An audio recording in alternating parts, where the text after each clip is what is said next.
Daniel, capítulo 1, nós vamos estar lendo aqui o versículo de 1 ao versículo 2. Nós estamos iniciando hoje a segunda parte da nossa lição, onde nós estaremos estudando o livro de Daniel, um livro que nos ensina muito. Vamos estar falando um pouquinho, meditando um pouquinho aqui, no tema Dois Reinos e a Esperança em Cristo. Diz assim a palavra do Senhor Jesus: No ano terceiro do reinado de Joaquim, rei de Judá, veio Nabucodonosor, rei da Babilônia, a Jerusalém e a sitiou.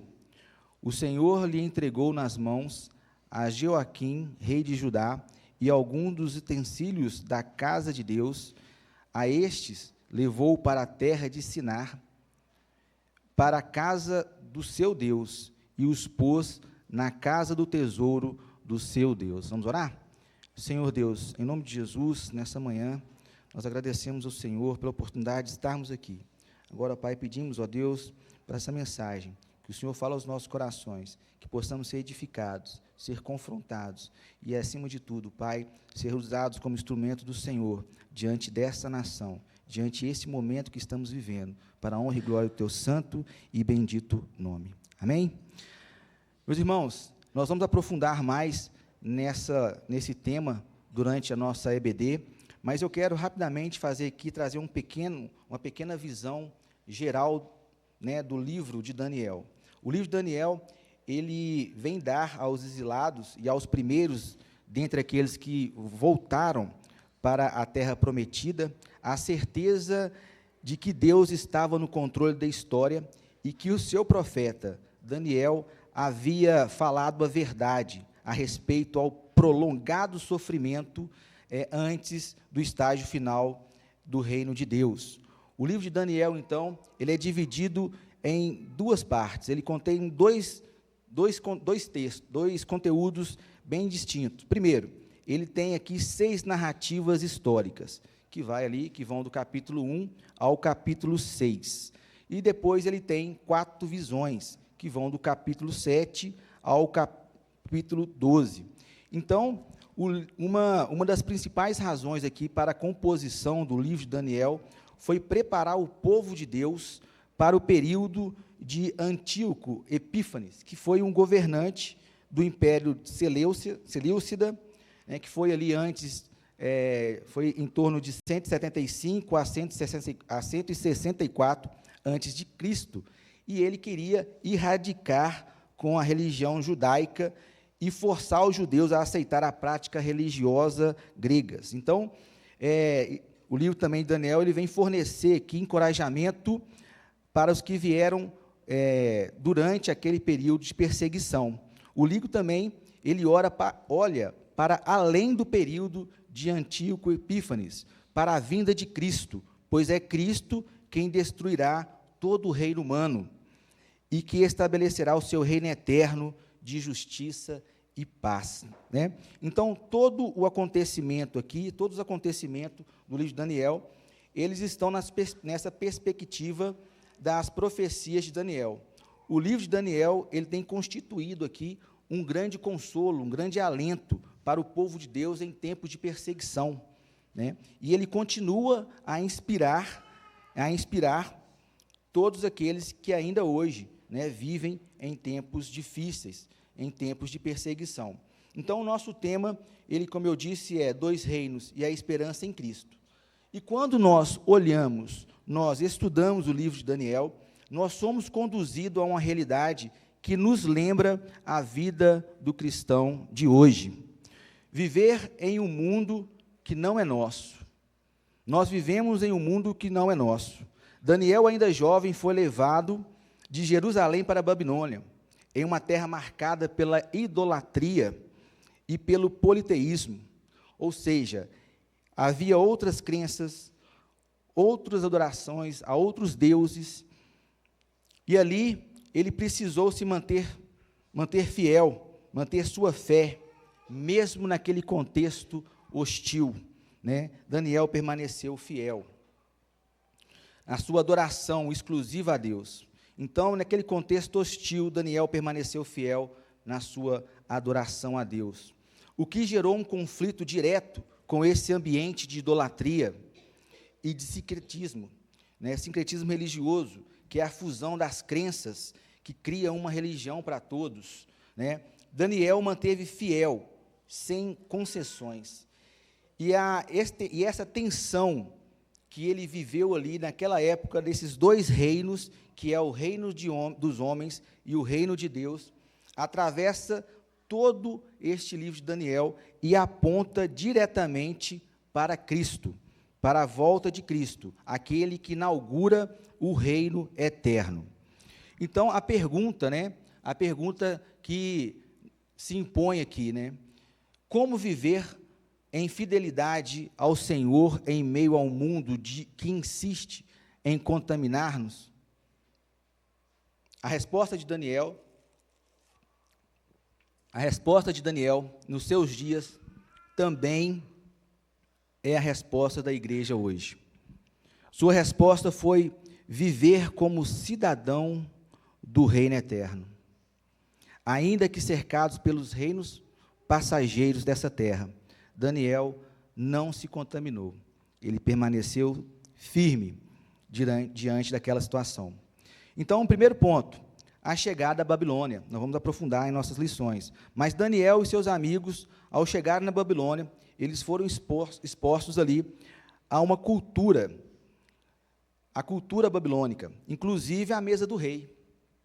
Mas ele resolveu firmemente não contaminar-se. Nós vimos isso lá em Daniel 1:8, que diz: resolveu Daniel firmemente não contaminar-se com as finas iguarias do rei, nem com o vinho que bebia. Então, pediu ao chefe dos eunucos que lhe permitisse não contaminar-se. Aqui nós aprendemos algumas lições. Primeiro, o mundo sempre tentará nos moldar à sua imagem, com sua cultura, ou seja, conjunto de valores, crenças, hábitos, artes, formas, que moldam a identidade de um povo. Assim, Daniel, ele foi pressionado a comer das finas iguarias reais. Nós também somos diariamente pressionados a adotar valores e práticas que contaminam a santidade, contrariam a santidade de Deus. Nós também aprendemos que a fidelidade começa em pequenas coisas. Daniel não se calou diante da comida oferecida. A sua firmeza ali em algo pequeno, aparentemente pequeno, foi base para a sua fidelidade em provas maiores, como, por exemplo, na fornalha ardente e na cova dos leões. Então, nós podemos ver que lá em Lucas 16:10, fala o seguinte: quem é fiel no pouco, também é fiel no muito. Quem é injusto no pouco, também é injusto no muito. Nas pequenas coisas, Daniel se mostrou fiel a Deus. E nós precisamos também nos mostrar fiel a Deus diante das pequenas coisas também. Muitas vezes aquilo que a gente fala assim, isso não tem nada a ver, né? Isso aqui está tudo certo. E aí começa a contaminação. Mas também nós vimos que Deus tem um propósito em cada exílio. Ao invés de ser destruído pela pressão, Daniel foi colocado em posição de honra. Isto mostra que o Senhor, em sua providência, usa até mesmo o cativeiro para glorificar o seu nome. Em meio ao cativeiro, o Senhor teve misericórdia de Daniel e concedeu-lhe graça sobre ali aquele que estava na responsabilidade dos eunucos ali. Então, olha como Deus é maravilhoso, mesmo em meio ao exílio. Segundo ponto que nós vamos aprofundar também, é o ponto 2, no mundo, mas não do mundo. Assim como Daniel, nós também estamos em exílio espiritual. Vivemos em meio a uma cultura, meus irmãos, onde que ela busca valores distorcidos, uma fé relativa, idolatrias disfarçadas. Vou repetir, vivemos em meio a uma cultura de valores distorcidos, fé relativa, idolatrias disfarçadas. Somos pressionados a nos conformar, como Daniel, diante da comida e da estátua. Hoje nós somos pressionados a renunciar a nossos princípios e valores para caber nesse sistema. Muitas das vezes é na família, na escola, na sociedade, nós somos pressionados severamente a nos moldar para cabermos dentro, abrir mão de nossos valores, para cabermos dentro desse sistema. Assim, meus irmãos, nós não conseguimos caber dentro desse sistema. Sabe por quê? Porque o nosso coração, o coração do crente, ele anseia pela sua verdadeira pátria. Aquela pátria que está lá em Apocalipse 21. Vi o novo céu e vi nova terra. Assim como Daniel estava exilado, mas seu coração ardia pela sua pátria, pela Jerusalém. Então, o apóstolo Pedro fala que nós somos peregrinos e forasteiros aqui, né? Quando nós vimos lá em 1 Pedro 2:11, diz assim: amados, exorto-vos como peregrino e forasteiro que sois, a vos abster-se das paixões carnais que fazem guerra contra a alma. O mundo que nós vivemos, meus irmãos, ele tenta a todo momento, de todo modo, nos afastar da santidade. Porque sem santidade é impossível agradar a Deus. E o mundo faz isso constantemente, mas o Senhor, ele sempre nos chama para permanecermos firmes. E aqui também nós podemos ver alguns pontos que nós aprendemos. Nós aprendemos que a presença de Deus também está no exílio. Em sua dificuldade, em nossa dificuldade, Deus está nos abençoando. Diante de todo o cenário que parece ser mais difícil, o Senhor, ainda assim, Ele está conosco. Tantos problemas, situações que já vivemos, achamos que não íamos superar. E hoje nós olhamos para trás com gratidão, porque o Senhor foi fiel. E nós superamos os obstáculos. Também aprendemos que o nosso corpo, ele é templo do Espírito Santo. O nosso corpo é templo do Espírito Santo, por isso não podemos nos contaminar com as coisas desse mundo. Daniel, ele fez isso, ele resolveu não contaminar-se com as iguarias do rei. Nós somos chamados, nosso corpo, nós somos templo e santuário do Espírito Santo. Devemos zelar pela vida pura, pela pureza, como está escrito em 1 Coríntios 6, de 19 a 20, depois os irmãos podem acompanhar, falando que o nosso corpo, ele é templo do Espírito Santo. E terceiro ponto também que nós aprendemos aqui, é o propósito de Deus em nós. Daniel foi capacitado em sabedoria e colocado em posição estratégica. Isto mostra que o cristão, mesmo em meio ao mundo, é chamado a ser sal da terra e luz do mundo. Mesmo em meio ao exílio, mesmo em meio às lutas, às provações, nós somos chamados a ser sal da terra e luz do mundo, e chamado a testemunhar o reino eterno, o reino de Deus. Amém? Também vimos no terceiro ponto da nossa lição, o reino de Deus e os reinos da terra. No capítulo 2, Daniel ele interpreta os sonhos de Nabucodonosor, uma estátua grandiosa destruída por uma pedra cortada sem mãos humanas. Essa pedra é o reino de Deus em Cristo. Vimos também que o reino da terra são antagônicos, que os reinos da terra são antagônicos ao reino de Deus. Ele se ergue contra o Senhor, mas são destinados à ruína. Ele é antagônico, contrário. Por quê? Porque onde o reino de Deus proclama um só Senhor, a cultura do mundo exalta muitos deuses. É antagônico porque onde o reino de Deus busca a humildade, o mundo cultiva a soberba.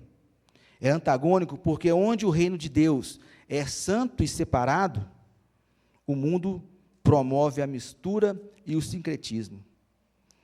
É antagônico também porque onde o reino de Deus é eterno, os reinos do mundo são passageiros. Por isso que João escreve lá em 1 João 2,17. Ora, o mundo passa, bem como a sua concupiscência. Aquele, porém, que faz a vontade de Deus, permanece eternamente. E nós aprendemos aqui também algumas lições. Nós aprendemos que todo o reino do mundo forma um sistema rebelde contra Deus.